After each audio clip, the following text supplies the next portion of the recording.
Hey there, Luskatiers. We're your hosts, Levi and Jennie Lusko. And welcome to the podcast. We are so glad you're here on this wonderful October day. We have a great episode today for you, for your listening pleasure, for your viewing pleasure. Gosh, just thinking October. I love October. Rocktober. We in the Lusko household are celebrating Olivia's 18th birthday this past week. Are. Oh my gosh. Jennie, how do you feel about having a daughter who's 18? An adult. You adult have an daughter. adult child. Adult child. A woman child.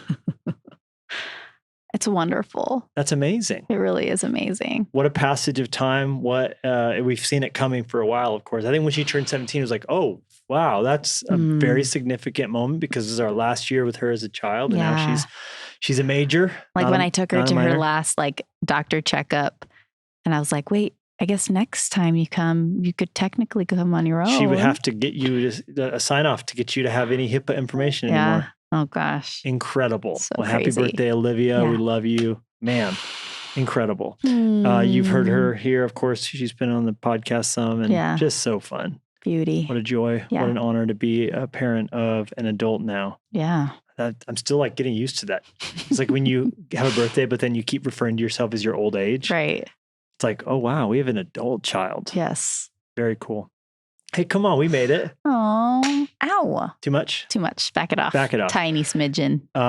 So in addition to that, we do want to say how grateful we are for today's guests. We have Tyler and Kirsten Staton. Mm-hmm. They are new friends to us. This was the first time we'd ever spoken to Kirsten. Yeah. Tyler, I had met on one other occasion.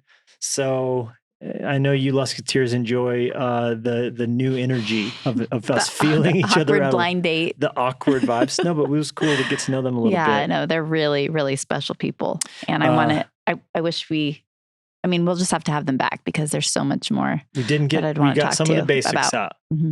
Very fun. Their love story involved. Hey, if you have braces, you just hold on. You're going to get those braces off. She talks a lot about what happened when the braces came off the fourth time. She had 4 rounds of braces, but then the braces came off and Tyler said, ruh, ruh.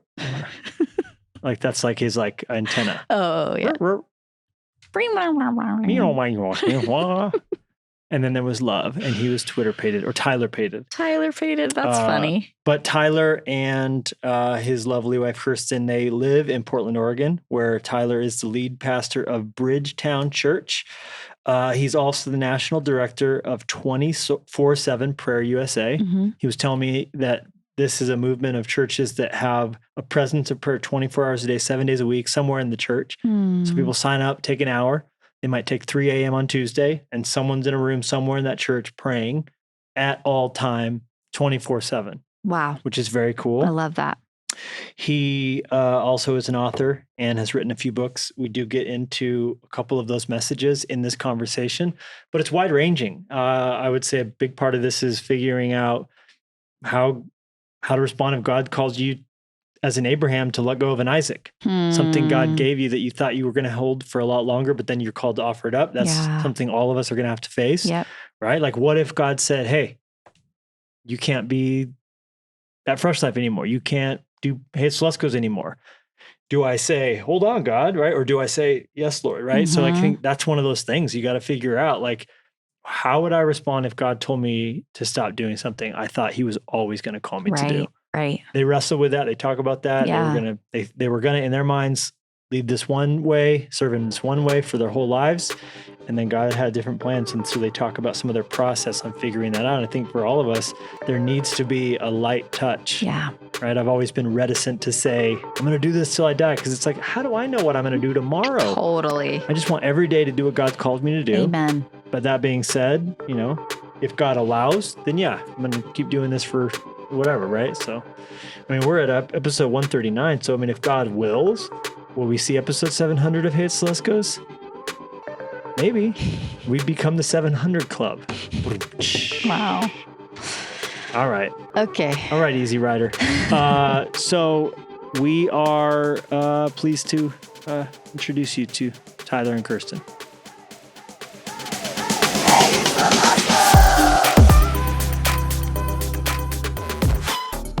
Tyler and Kirsten Staton. Thanks for coming on Hey, it's the Luskos. Thank you.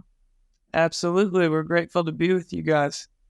We are fixing to have like a proper first date here together, double date situation together. Tyler, you and I had a chance recently to have coffee and get to know each other a little bit. But this is the first time the four of us have spoken and getting to meet your lovely wife. Yes. So it'll be fun to kind of have that awkward blind date energy going on here.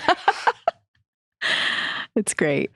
It's awesome. You guys did say that you've had John, Mark, and Tam on this podcast, right? Yes, we did. It was so fun. We had some mutual friends, so we've at least got that. Yeah, so good. And do you guys do stuff like this a lot together, or is this a little more abnormal? I would say this is definitely abnormal, and I would have probably washed my hair if I knew I was going to be on video. That is funny. Hey, I didn't, so you're in good company. Yeah, this is why I'm wearing a hat, so we're all good. And your husband has the full werewolf vibe going on, so it's or maybe saber-toothed tiger is on him for sure. That's amazing. Well, actually, I love that. I love that I think when we had John, Mark, and Tammy on as well, it was the same thing. She was like, "I'm never do this together." So it was really fun, and I love that getting to do that. So okay, so I have a lot of questions, if that's okay. I know you guys we know the baseball card stuff, the stuff that you can find on Wikipedia, all the normal things. You guys were in New York City pastoring. You now are in Portland, Oregon pastoring. So you've coast to coast. Tyler, you've written some books. We know you guys have a big emphasis on prayer, but I thought it'd be fun just to get to know you guys a little bit more, just who you are, your stories. Where did you guys both grow up? How did you meet? Maybe we can kind of just start with some of those sorts of things. Cool. So Tyler and I actually met many, many years ago. He was in first grade. I think I was in kindergarten. Oh my gosh. In Nashville, Tennessee. And our parents were best friends. So it's a really Corey and Topanga situation. Oh, great reference. Solid reference. And yeah, we were just family friends for a really long time. And then things developed later on. I got my braces off. Tyler, just happened to think I was pretty all of a sudden.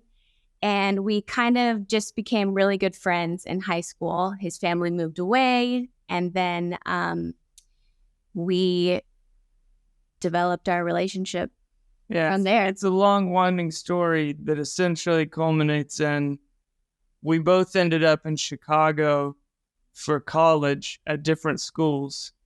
And that is where we properly dated for the first time in our lives. So there's been many twists and turns, but we've known each other pretty well, for pretty much my entire conscious life. Wow. That's so special. I love that so much. So then how old were you when you got your braces off, Kirsten? That's the real question we need to know. Inquiring minds. It's very important because I had, I think, 4 rounds of braces. Oh. So the last round, I think I was 15. Oh, yeah, that's tough. Okay, so then all of a sudden he was aware of your existence now. Yeah. So what about faith journey? When did you, Kirsten, let's start with you, come to know Jesus? Was it similar to just kind of always known about him, or what was that like? Yes, very similar. We grew up in the same church in Nashville, and both of my parents are incredible Jesus followers. And I would say elementary school, I had my first encounter with God, but it wasn't really until later. Actually, after high school, I moved away for a year and lived in Greece. And it was the first time I had really been by myself ever. And so it was the first time in my life that I had spent actual quality time with God. So that's cool. What brought you to Greece? I was working at an international school for some refugees and some Greek children, and just lived there for a year with a friend. And it's kind of like a gap year before I started college. Wow. Yeah. Kirsty just has like a wildly adventurous spirit and wanted to have a cultural experience. Found a way to. She was an art teacher at a kindergarten, and just found a way to like live in a different place and throw herself into another culture when she was 18. That's so cool. And I think, the way I've heard you talk about it is that might have been the first year of your life that you needed the God that you already believed in.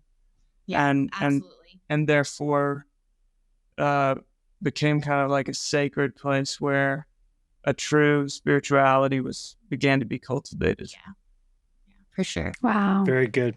Okay, so Tyler, how about you? When were you awakened to who God is? How did you come to know Jesus? All of that. Yeah, I mean, I had a phenomenal family growing up. I think that my story is really intertwined with both sides of my family, but particularly my father's story, because I can recall seeing and witnessing some of the spiritual transformation in his life, which came a little bit later in his life than did for my mom. And then so I grew up with a really strong foundation in faith. When I was 13 years old, I had a really profound experience with prayer, just with prayer walking by myself. And it's kind of all traced back to I was a particularly skeptical kid, and I think was fearful that this whole story about Jesus was a massive hoax. But I really wanted to believe it. I remember having these conscious thoughts and asking really hard questions to my parents about faith and that sort of thing. And then I had a youth pastor who challenged me and said, "What do you think God would do in the lives of your friends if you prayer walked a circle around your middle school every day this summer?" And I was like, "I've got no idea." And he said, "I think that might be worth finding out." And that really intrigued me. It really intrigued me because I think so much of what scared me about the Jesus story was that all of it had been cultivated for me in large group environments, which really helped me. Like, I was really helped by the big youth group that I grew up in and everything. But I guess I just questioned the experiences I had sometimes because they were had in mass. And so then he invited me to this experience where no one was cultivating an environment for me. No one was guiding me toward a spiritual experience of any kind. And I just fell in love with Jesus, walking and talking with him around my public middle school throughout the summer. And the stories that unfolded from that year of answered prayer and of intimacy with God, I still live from to this day. So I had a profound experience at 13 over the summer alone through this practice of prayer walking. And of course, my faith journey since then has had ups and downs, but I would say that there's a sense, a sureness of God's love and a sense of wonder at who God is and the adventure of following him that has never left me in any season of my life since then. Wow. That's beautiful. At 13. That just reminds me of, we've been reading through Kings and Chronicles, and just reminds me of Josiah and how he became king at age 8, and then had an experience with God at 16, and then started doing the things that God was calling him to do at age 20. Just that consistency of what God did in a young age in you, and just seeing that over the years. That's so beautiful. And even seeds within there of what would eventually become more and more your calling. And we'll get into that in a minute, your book. And as I've heard you say, the emphasis on your church life and ministry life being prayer and all that. But I guess I wanted to follow back up on just that with maybe a question, because I think all of us with teenagers of our own, of course, that's where we're at, raising, our oldest is 17, and just kind of seeing people go through that. How important do you think a crisis of faith moment is for someone raised in the church, who's been told their whole life about miracles and Jesus and the Bible, how important is that time where you sort of question, is this what I believe because I believe it, or is it just would I be Muslim if I grew up in a Muslim home? That kind of a thing. How vital is that? You guys thoughts?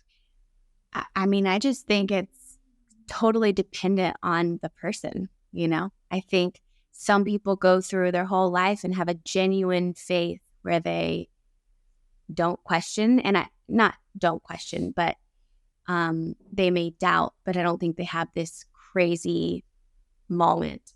And some people need that moment in order to kind of move forward. So I think it depends on the person. Yeah, I would say, as I reflect,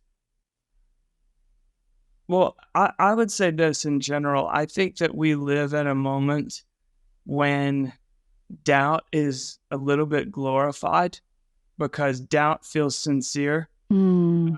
Faith feels more drummed up. That's kind of the way that they're framed now. Like faith is naive and doubt is honest.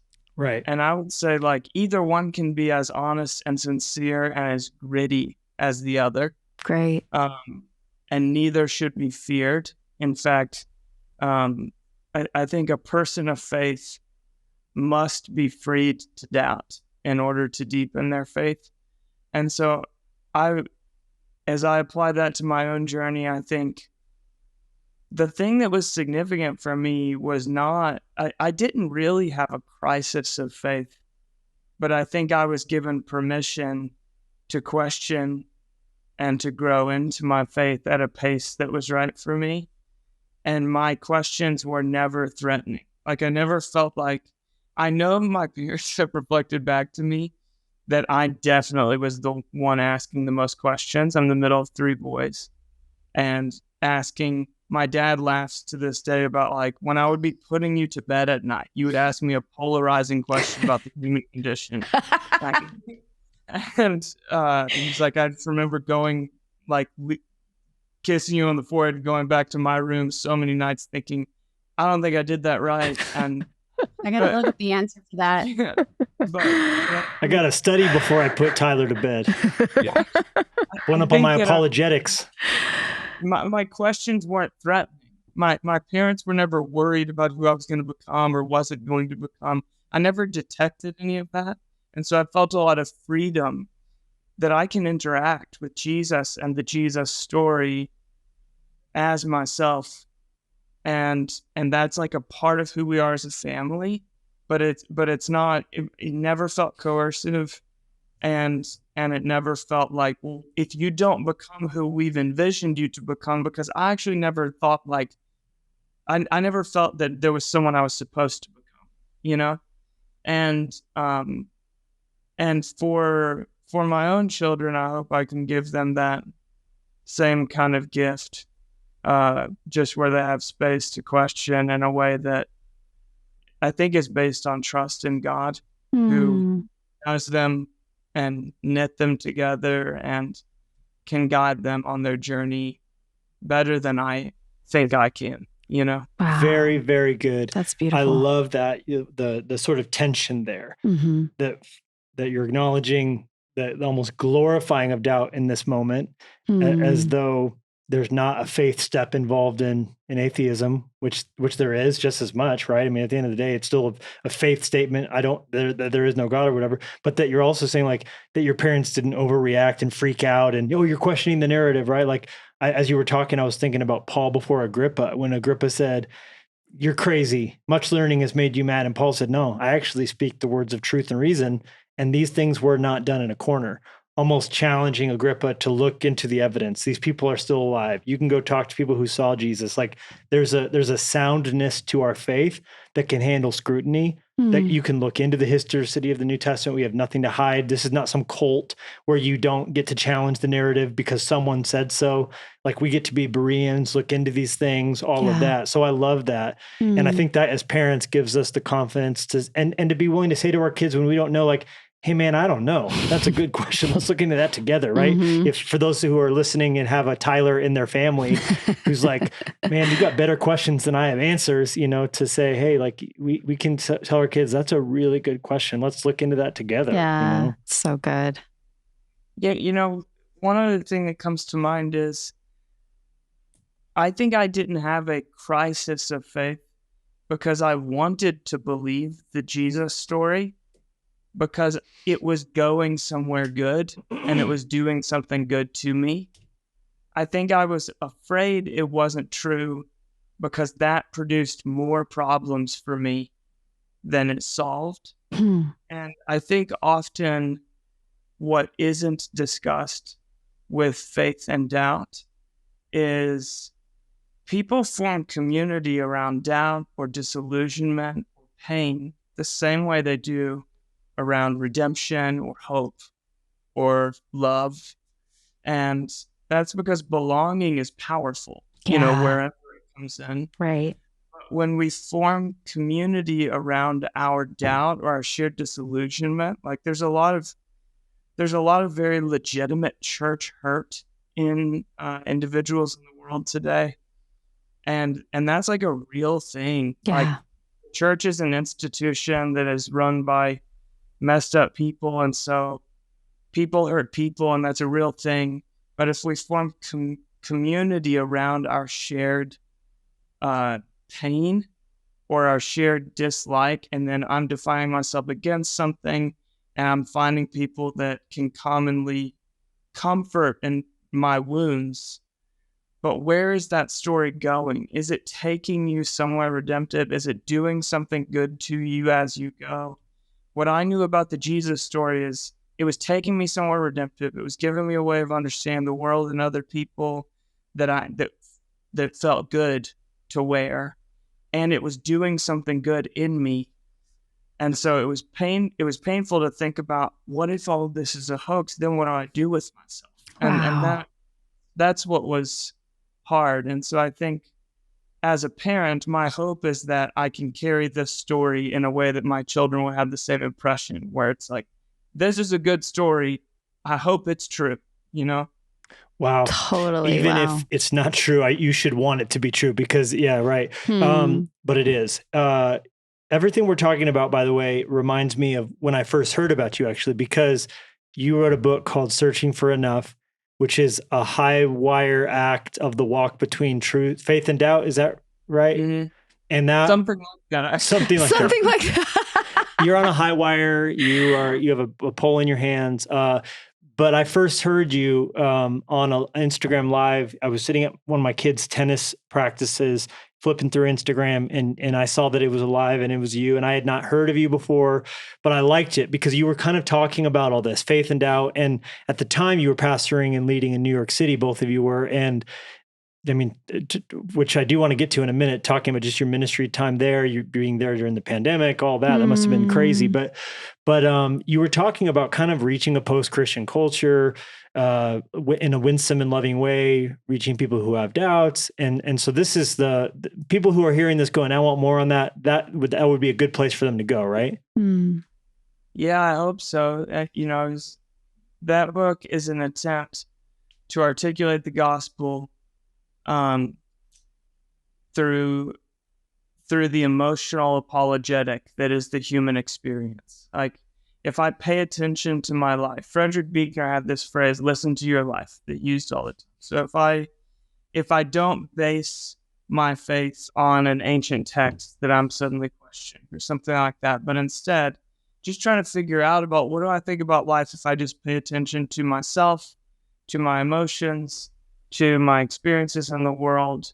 What is the story that tells me, and where does that lead? And that this book was an attempt to summarize that story, which I think was the basis of so much of the preaching that I did when we lived in New York City, because it felt like it matched the context of that place. Very good. So that's, again, Searching for Enough. And that would be a great, probably, I imagine, recommendation for someone maybe going off to college, or maybe a parent with a teenager listening who's like, hey, my kid's at college. Hey, do a Zoom once a week small group with your kid going through that book, that would be great content for someone in a secular university setting or whatever, I would think. So I love that. Okay, so now Tyler, so now you're both saved. Kirsten, that's great. You've been to Greece, you're back at college, but you're at different colleges in Chicago. How did you reconnect? How did you meet? Because you're not at the same college. Yeah, so that was part of the story I glossed over a touch. Just try not to give too many details, We just know that the braces are off. Yeah, They've been out for a while. That smile is ready to shine. myself, so it's great. The story is like a deep rabbit hole. I feel like we almost need to hear Kirsten's perspective, because I have a sense in which we're going to get the unvarnished truth here. You could. It's just like, do you want to read the 900-page supermarket romance novel? Or do you... All right. So braces are off. Thinks I'm pretty. This is a win. He's in Florida. I'm in Nashville. Then I decide to go to Greece, and right before Greece, he's like, "Hey, we should date." It's my senior year of high school. But you're framing this as if, like, when you say this is a win, throughout the entirety of the years that we dated on and off, I was always significantly more into Kirsten than her to me. It was like, I don't know what role the braces play in that. She always traces it back to them. There was nothing for the braces. I'm telling you, there was nothing. He concealed it well. Hanging by a thread this whole time. No, I was doing the high wire walk between love and loneliness. Wow. And who were you guys in high school? If we are going to put a caricature on it, is it cheerleader and skateboarder? Is it athlete and scholar, academic? Who are you guys? Well, I think Tyler's superlative was best to take home to your parents. That was high school superlative I won. He awesome. got into like a really, he was in Tampa, Florida, so he was in a really weird like screamo phase. Yeah, I mean, I'm just saying, he dabbled in some different, I experimented with various high school identities, Again, just trying them along, seeing how it felt. Totally. That's not usually being a band and bring home to mom are not usually the same, too. That's usually bad boy, black leather jacket. I think the predominant identity I had was the kind of guy you think might prayer walk around the school this summer. Yeah. So, that's the guy you want to bring home, praying over your middle school campus. Yes. I think with total sincerity, I was known for faith in Jesus in a way that confused people. I think that nothing's left. Tyler, you wrote a book about monks. I don't think any of that's left. Yeah. I was relatively normal except for that. Kirsten. I was going to say, you were cool. So if for some reason, if there's any 15-year-olds listening to this, he was popular, all of the good stuff, as well as the Jesus craze. And Kirsten, it's very hard to say for Kirsten. She went to a small classical school, but basically, since Kirsten was 12, she's actually been like in her mid to late 20s. She was essentially just living that way as a young lady. I don't know who to compare you to. You're like whoever Zoe Kravitz is playing in every movie. Or Kirsten was like interesting, hippie-ish girl. She was like going to Radiohead concerts when she was 11. Wow. Wise beyond your years. Are you walk into her house, are you burning incense in your bed? That was the vibe. But there was only like 10 people in my class. So, You were destined to live in Portland, though, is the long and short of it.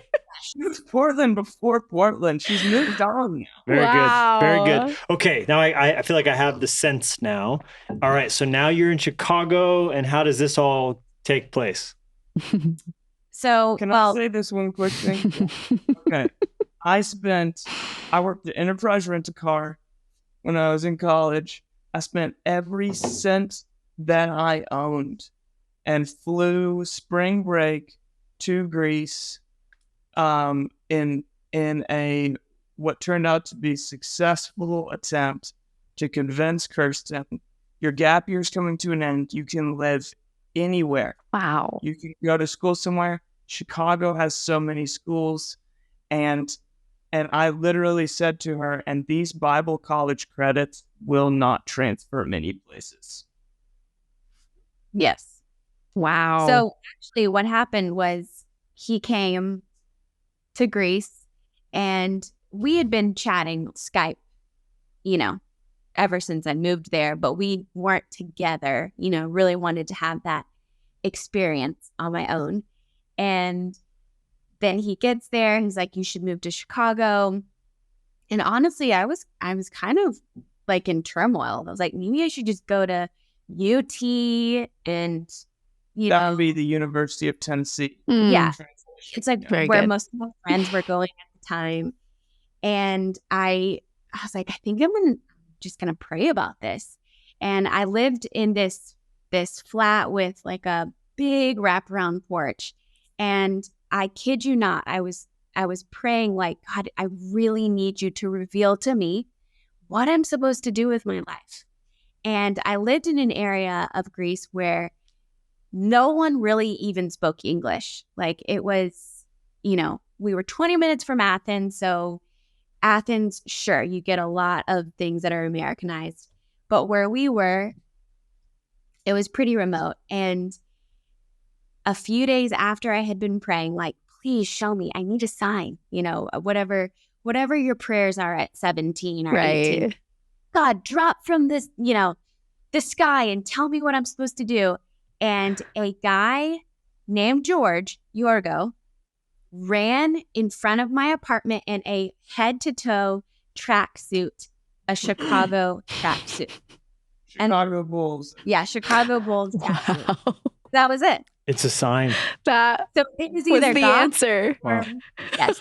Oh gosh. Father, the fan of Michael Jordan. Yeah. Some combination of the two. Yes. Hey, you So know what? on my way home from Greece, I got an apartment in Chicago and moved 2 months later. We were there for 2 years, 3 years, and then moved on to New York. Wow. Tyler, how much did you have to pay Yurgo to wear that jacket? It was hard. The international shipping for the tracksuit was really expensive, but it was worth it in hindsight. Wow. That is so funny. Wow. Wow. And how many years after college were you guys married?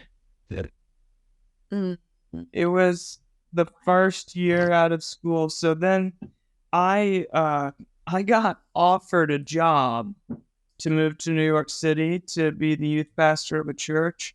However, that job offer was, if you'd like to raise your own salary, we'll allow you to be a youth pastor here. So I had like no money. And I remember having this conversation with Kirsten where I said, I really want to marry you. I can't ask you to move somewhere else to date me. You already did that once. However, I also have no money, so I need a little time to figure that out. Will you come to New York? And she said no and broke up with me. Wow. And then 2 weeks later, Good for you. changed her mind. So, then I'm thinking we got engaged just a few months after she moved to New York. I got there a few months before. So I think we had both been in New York City approximately a year. Wow. So I would have been about a year and a half out of school. Wow. Very cool. And Kirsten changed majors, so was still in school, I think, for the first few months of our marriage. Jeez, what an intense place. Because were you a student pastor? Is that right? In New York City at first before you planted the church? Yes. Okay, so you're a student pastor. She's finishing school. Someone just yesterday was on our podcast and they said to us, this was a great quote. They said they actually live in Tennessee now. They used to live in New York City. And I said, why did you leave? They said, because New York City is an amazing place if you are really rich or if you don't mind being poor. But other than that, it's not such a hot spot to live. And I thought, what a articulate way to describe the dynamics of that city. I imagine, though, there are some things you guys love and even miss as you think back to your time there. What are some of your favorite things about New York City? Everything. I mean, chocolate croissants, number one. Ooh. I think it is true. You know, when you live in New York, you kind of feel like you live in the center of the universe, and just like rubbing shoulders against every type of person every day, I think is the most frustrating part of living there and the most magical part of living there. Yeah. I think the two things I think of that I love and miss about New York, one would just be like, I like the hustle. I like the pace there. I like how much you're on your feet and moving around. I just kind of like the lifestyle. The other thing, and I remember having an experience with this. Our last day there, we were in this park that we took our kids to play. You know, that was like our yard. But our church threw a big going away party for us. It was beautiful. And we're leaving that park, and it's a Sunday in early summer in New York City. And so the park is the way it was every day. It was in the summertime. It was just packed, like just crawling with people. And there are barbecues of so many different cultures that there's like, it smells like you're at like a food truck park or something. Yeah. And people are blaring music in every different language, and there's every different type of person has made their way to this park in Brooklyn. And I was leaving the park to go home, and I remember saying, like, praying under my breath, "Thank you, God, I'm really gonna miss this." Wow. And we did 12 years there. So that's what I miss about New York, is just there's no other place where you have where I think you can behold the majesty of God's image in people. Wow. Because you're seeing so many different kinds of people. And you can behold like 0% of God's majesty in nature in New York City. That's not game in Oregon. In New York, God's majesty in the faces of people is on display. Wow, that's stunning. What a great synthesis. Yeah, you're not getting a lot of the Psalm 19, right? But you're getting God's throne in Revelation, every tribe, every tongue, every language. Yeah. You're getting that church that's, going to be in heaven forever. So I love that. 12 years in all. You planted the church that you guys pastored there, right? Mm-hmm. How many years did you lead the church in all there in that city? 7.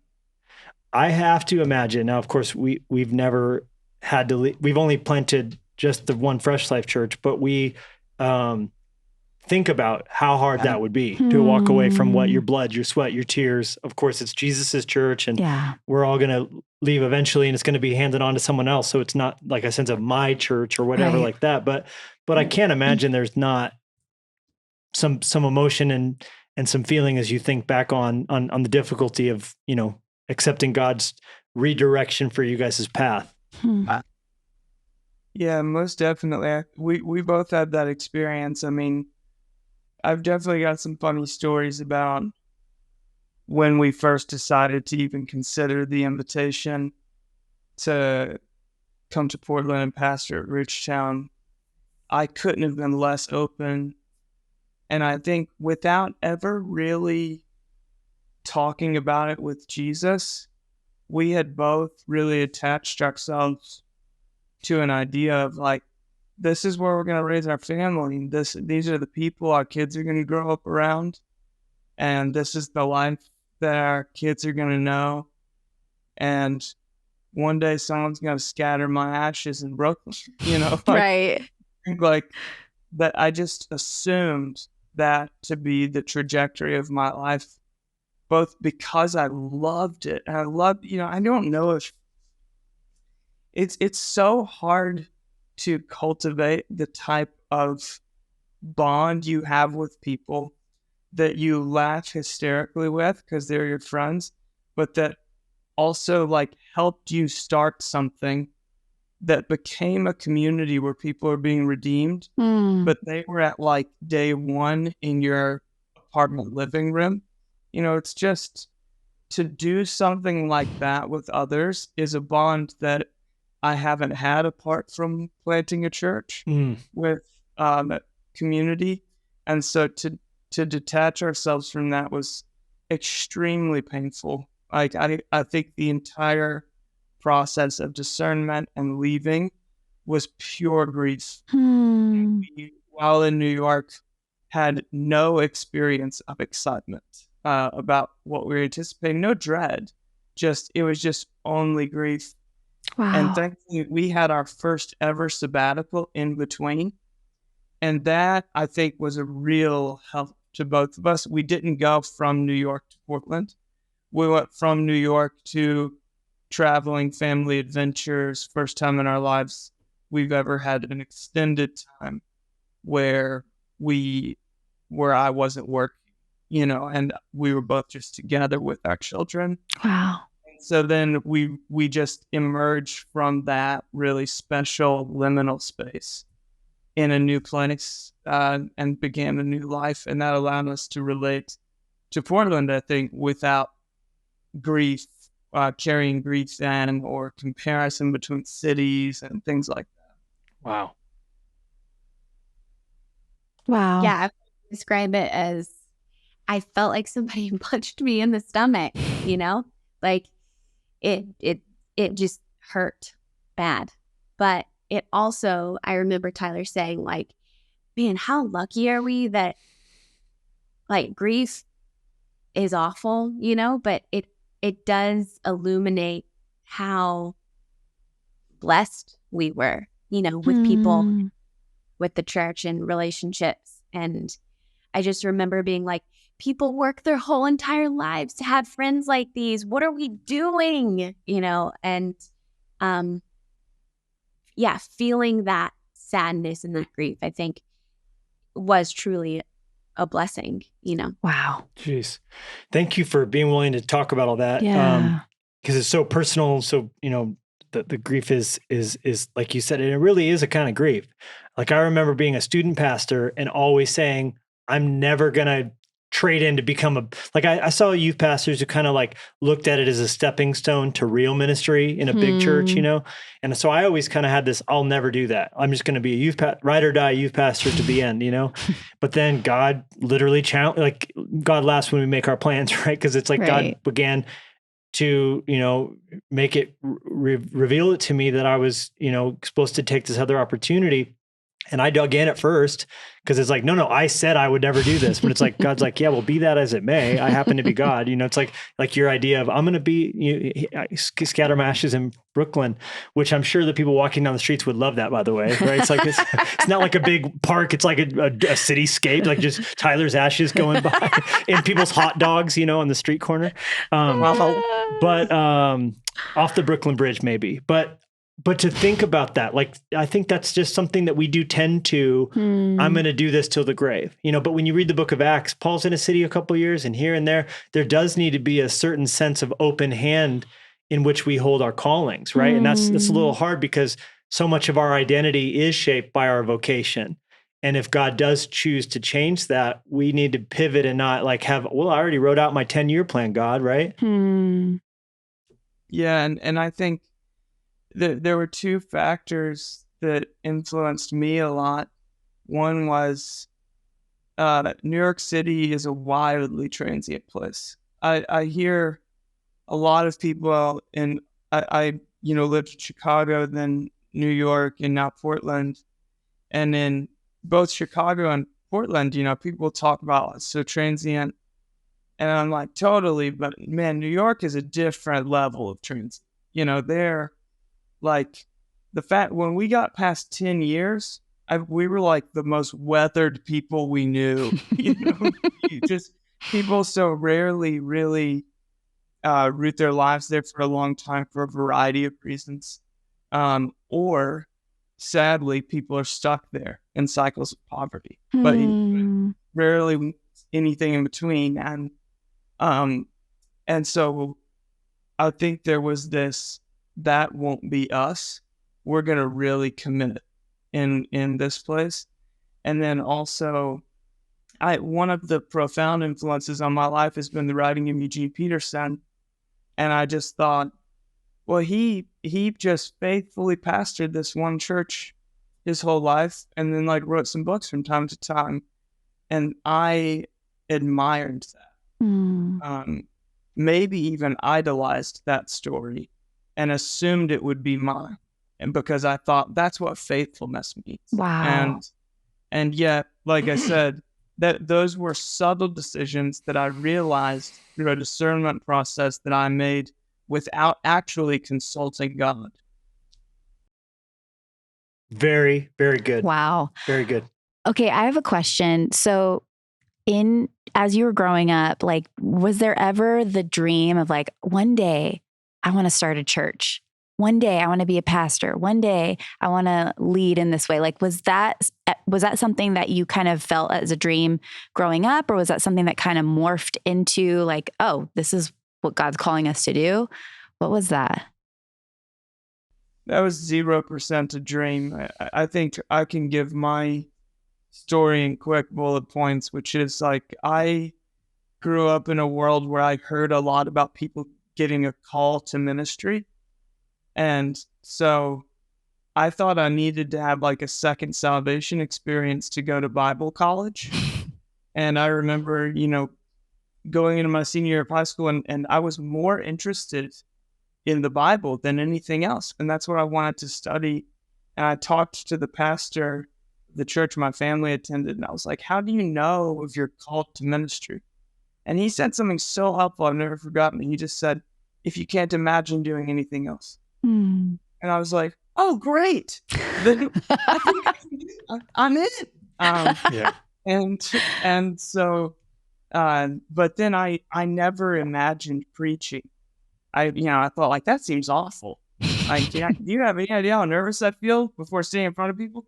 Doing that weekly sounds terrible. Right. And so I really thought I was going to live in a remote African village in Dixon Wells, or work for IJM stateside, or, I don't know, something like that. I thought the mission of Jesus will lead me to serve people somewhere. And then I got the invitation I made light of before to become a youth pastor was from like the church and the group of people that I wanted to learn from. And so it was so stunning to me to get to learn under these folks that I thought I never, ever wanted to be a youth pastor, but sure.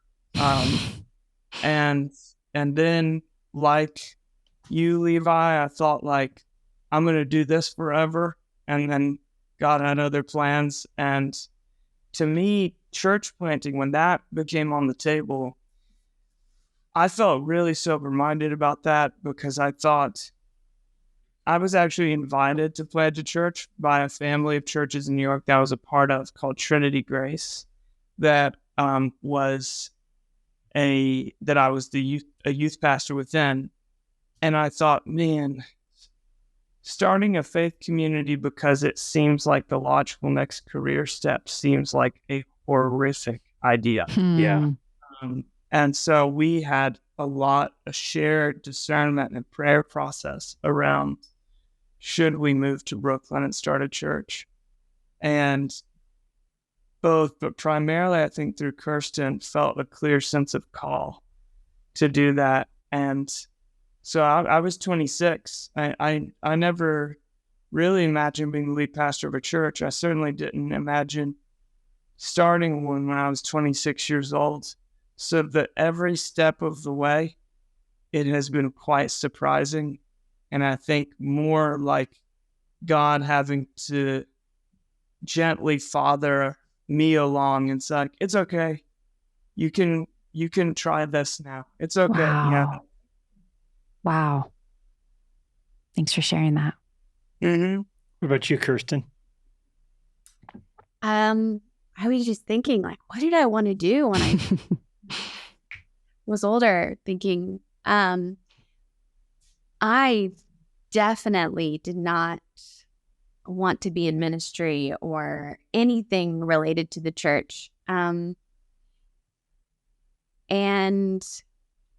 I think I would be absolutely floored if somebody told my younger self that I was married to a pastor and a part of multiple churches by this age. So, yeah, I think for me, I've actually been so fortunate to be a part of churches that have let me express my faith and my contribution and my my presence in a way that I want to. And I feel a lot of freedom in that. And I'm really thankful to be a part of two churches that have allowed me to be me. And I think I feel passionate about the church as a whole. You know, I think people in our home, just my kids, friends, parents, like I just feel really excited to hope to be the hands and feet of Jesus in my world. And I feel sometimes a little separate. You know, we have 3 little kids. But yeah, that's kind of. I was going to ask too, because Tyler, last time we were together, you had a birthday party that day for your son. Was it Amos? No, it wasn't Amos. It's probably Simon.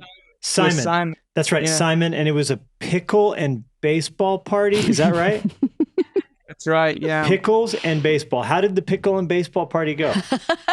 There was a hot dog too somewhere in there. Yeah. He recently discovered that he liked relish. Relish. He's super into pickles. But so this was actually his request for the party, was that I make homemade relish from pickles. We just got pickles. And chopped them up. I don't know what else is going on with relish. We didn't look up any recipes or anything. He didn't see it. He seemed very happy. He wasn't bothered by that. Yeah, that was his choice cuisine. I remember you telling me, was like, what's your day looking like? You're like, I got to figure out how to make some relish, and then we're going to play some baseball. So that was a big day. We got a family baseball game. I love that. Yep. Oh, man. I feel like our kids would really love each other because our kids will just eat a jar of relish. Our kids love pickles. My one daughter, like if we end up at Disneyland, she'll eat like 4 pickles in a day. They sell those giant pickles at Disneyland. So, wow. Yeah, man. I don't know if it's good or bad. I mean, it's a vegetable. There's a lot of salt. Good. Some probiotics. That's what I've always thought. Is I'm like, honestly, it's so hard to get this guy to eat any veggies. This thing was a cucumber. Yeah. In a former life. Like, I don't believe in reincarnation, but it used to be a cucumber. Yeah. So how bad could it be? Okay, so how are your kids adjusting to life in Portland? Like, that's got to be such a big difference from Brooklyn, you know, like no subway anymore. And hey, there's the sun. It shows up. And I guess you had sun in New York City plenty. Well, you know, the older 2, 7 and 5 were younger, you know, so they definitely knew different, but I feel like they were just pumped. Like, you know, all 3 of our boys are just kind of like so into life, you know. So I think it was the first day that we lived in Portland.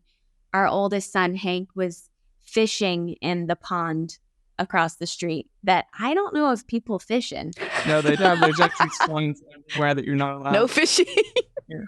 And Tyler had told them, like, people love to go camping in Portland, and there are a lot of houseless and tents here. And I remember Hank being like, oh my gosh, Dad, you're right. People do love camping. So, sweetheart, they have embraced every part of living here, and camping, fishing, sports, you know, all of it. Wow. I think I would say our kids are thriving. I think oftentimes there's a narrative among parents in New York City that it's just like so hard and such a grind. And that wasn't our experience. I think. Again, they were younger, so I think maybe we would have hit that challenge, but we were not there yet. At the time that we left, I think they thrived in New York on connectivity to friendship and community. Like having the neighborhood playground at your yard does some beautiful things. for kids of the age our kids were when we left. They saw their friends all the time. They played with other kids. They learned to get along with other kids. They really lived life in a village. And then I think in Portland, they have thrived in space and I think the increased ability to choose their interests and pursue them. I've seen each of them because there's more options on the table for what they could get, like become interested in, kind of choose different interests and begin to pursue different things. And that's been really fun.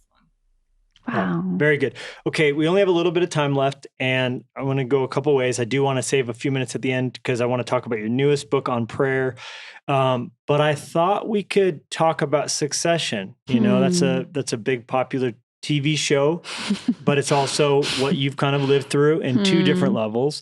And so kind of coming at it from, you both had a successor who took a church on in New York, right? So you were dealing with that dynamic, but then you also were succeeding a well-known, well-loved, charismatic leader in a certain regard, right? I mean, he's very well-loved. John Mark Comer's well-known author and, beloved in that community.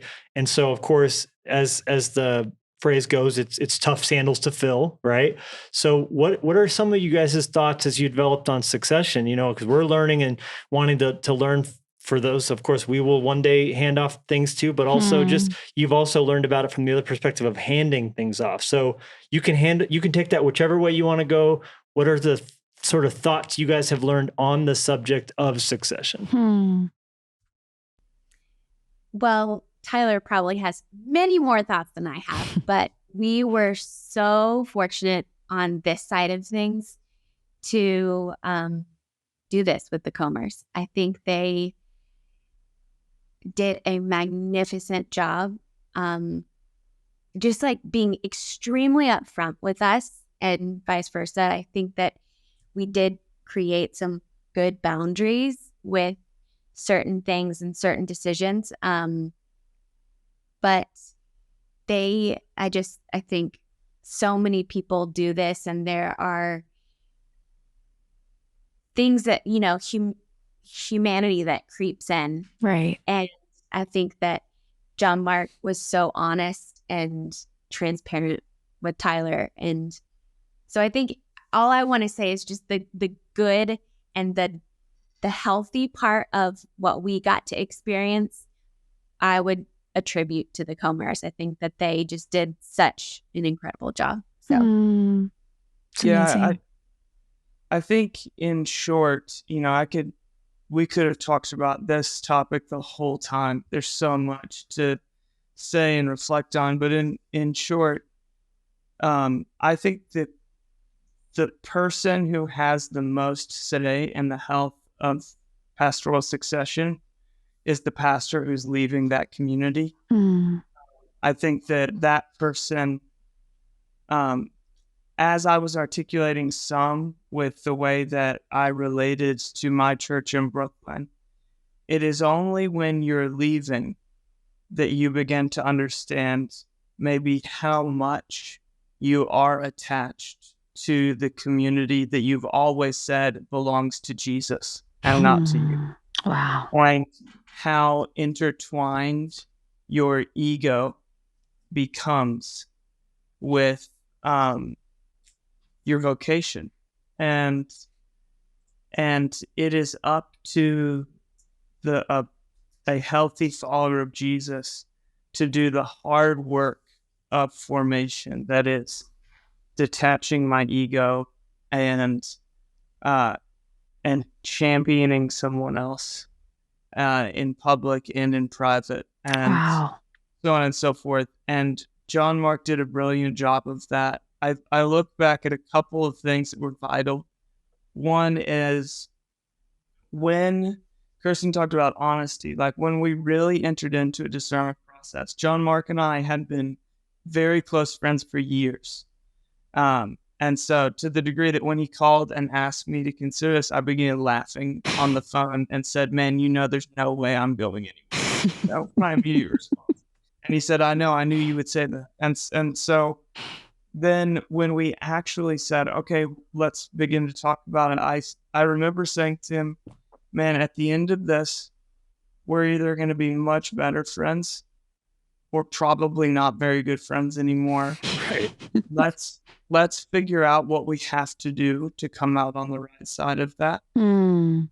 And I think we both very intentionally and practically put a process in place that we were going to work by together and lead our churches by, that had at the end a desire to serve each other and serve the church first. Beautiful. And then secondly, I think God was extremely kind that when I decided in my spirit and we talked together about like, okay, we're going to discern this call to Bridgetown and if God is leading us there. I remember God speaking to me through the passage in 1 Corinthians 3, who is Paul, who is Apollos, and essentially saying very clearly to me, this is not about Tyler and John. Mm. This is about the community of people that I am leading in Brooklyn and the community of people that I am leading in Portland. Do not confuse the plot. Wow. And I prayed through that for months. And then I discovered months later that John Mark had been praying through the same passage the whole time. Dang. And so I think both of us had been really intentional, and God had spoken and placed very firmly in both of our minds, you must not ever put yourself at the center of my story. And know that, like, I've never felt more like a pawn in God's game. Sure. I'm redeeming the whole world, and I'm moving the pieces around as I choose. Very good. Wow. It's a delight. Yeah. And so the transition has gone unbelievably healthy. And back in Brooklyn, I'm regularly in touch with Patrick, who stepped in for me. I didn't have as intimate of a friendship with him as I had with John Mark. He was only on our team for a year prior to me leaving. And so I think in every way I've tried to say, hey man, I will offer myself to you in any way, and I will assume nothing. So like, you be the pursuer, and he has been. That's cool. To cultivate a friendship, to invite me to things, to everything like that. And with John Mark, he's just been in my corner in every possible way Wow. that you could come up with, and is one of like the very closest friends in my life. So I'm deeply, deeply grateful for the way he carried this whole thing. Praise Love God. that. Praise God. Yeah, Beautiful. I think I was just going to say, I think the church just, mimics that. They are open because they're not just because, but because their leader is modeling that. Right. And I think because he modeled that because of the grace of God, this, Bridgetown has been wonderful. Yeah. So Amazing. I love that. Thank you So for your good. Thank you for generosity of sharing that. experience. Yeah. And I just, you can even still see and sense the tenderness in your heart talking about these things. Yeah. I did want to make sure we get to at least talk for a moment about Praying Like Monks, Living Like Fools, your newest book, Tyler, An Invitation to the Wonder and Mystery of Prayer. Beautiful. Which, talking about you in middle school, that you were a Christian, but people weren't quite sure what the deal was. Your book on prayer is titled Praying Like Monks, Living Like Fools. So I think nothing has changed because you don't scream. That doesn't scream clarity. But I know that book, from what I understand, because we share an agent, that's part of the other backstory, is our same literary agent represents both of us. And he was the one who got us in touch with each other. So thanks, Austin, for that connection. But he told me about your book. He's like, you got to check this book out. I was like, what the heck is this book even? It's like, it was like, but a book about prayer, you mentioned that was very close to your heart from the very early days. So that's really cool to see that continue to be a thread. It's And beautiful. I just wanted to give you a moment to kind of help us understand what the book's about, why you wanted to write it. Yeah, why don't I tell you what the title means? I do have to say, I had that as the working title on the book, and I was stunned when my publisher let me go with it. I just thought the whole time But here's the thing. There's a lot of books out there on the topic of prayer. It's a massive part of spirituality that people have lots of thoughts on. It's hard to come up with one that hasn't been used before. Right. And I tried to come up with a phrase that I thought captured what I think the invitation of prayer really is, which I would say, and I was trying to bring together like something of the tradition of spiritual formation or something slightly more monastic sounding, that prayer is a rhythm. It is a discipline that I choose. It is a source of food, essentially, that I fuel myself by.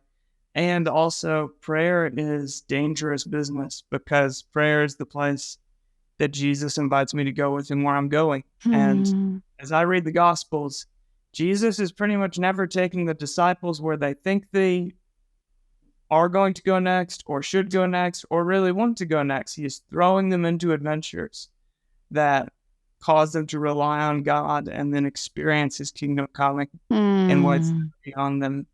And that's my experience with Jesus and prayer. It's like, this is my life source. It is the rhythm that I live my days by. It's how I mark the passage of time. You know, I don't know how to live apart from walking beside and talking with this God that I got to know by walking and talking, you know, and I think that there are huge traditions going all the way back to the church's first 300 years where living by a rhythm of prayer was the thing that marks the community. It's the thing that holds the community together.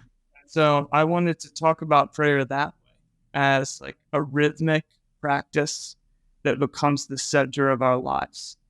And I wanted to talk about prayer as spontaneity, because it is that too. You know, the most passionate prayers we ever pray are the ones that are not a part of like our daily set prayer time or something, but pour out of us in desperation, or pour out of us in faith, pour out of us in grief, pour out of us in hope. And it's often the prayers that get incarnated by us, that get lived, that send us on the journeys that look so foolish and nonsensical at first and become like life-defining to the end. So that's what the attempt at a title is gathering all that up into one thing. And the book, the simplest explanation is it is an exploration of forms of prayer through the Lord's Prayer. So hallowed be your name, adoration to God, kingdom come, intercession, daily bread, petition, forgive us our sins, confession, that kind of thing, and exploring these different forms of prayer that have marked the lives of believers, going all the way back through the biblical up to the biblical world. And then it's bookended by a couple of chapters. The first one, kind of an explanation of why we don't really pray. Like, it seems like people relate to prayer, in my experience, a lot like people relate to eating vegetables. Or it's like, I know this is good for me, and so I do need to work some of it in, but I'm not excited about it. Do pickles count? Do pickles count?